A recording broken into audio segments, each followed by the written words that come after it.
এরই মধ্যে একটু সিজিও কমপ্লেক্সের দিকে নজর রাখবো, কেননা আজকে সিজিওতে অষ্টম দিন ম্যারাথন জিজ্ঞাসাবাদের সম্মুখীন সন্দীপ ঘোষ। ম্যারাথন জিজ্ঞাসাবাদের মুখে সন্দীপ ঘোষ, কেন্দ্রীয় এজেন্সির দাবি বয়ানে এখনো একাধিক অসঙ্গতি রয়েছে। আমাদের সঙ্গে রয়েছেন আমাদের প্রতিনিধি অমিত। অমিতের থেকে আরো বিস্তারিত জানতে চাইবো। অমিত, ঠিক কোন কোন জায়গায় এই অসঙ্গতি রয়েছে যার জন্য এখনো পর্যন্ত আমরা দেখছি আজকে পরপর 8 দিন তাকে ডেকে টানা জিজ্ঞাসাবাদ চলছে?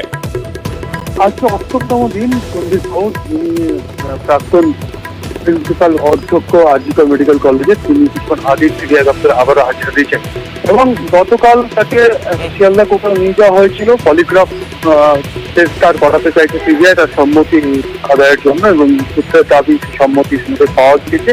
সেক্ষেত্রে আজকে তিনি আবার হাজিরা দিয়েছেন এবং গত 8 দিন ধরে তাকে ঘটনা এবং ঘটনার পরবর্তী বিষয়গুলো নিয়ে কিন্তু জিজ্ঞাসাবাদের মতো করতে হয়েছে সিবিআই।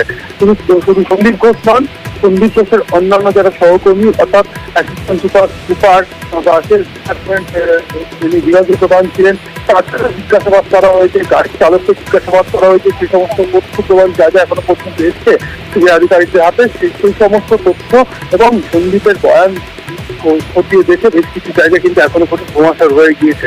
এই সমস্ত জায়গা, সেই সমস্ত ধোঁয়াশা কাটানোর জন্যই কিন্তু আবারও তাকে তলব করা হয় এবং তিনি আজকে হাজিরা দিয়েছেন এবং সূত্রের দাবি আজ তার পলিগ্রাফ টেস্ট হতে পারে এমনটা কিন্তু জানা যাচ্ছে।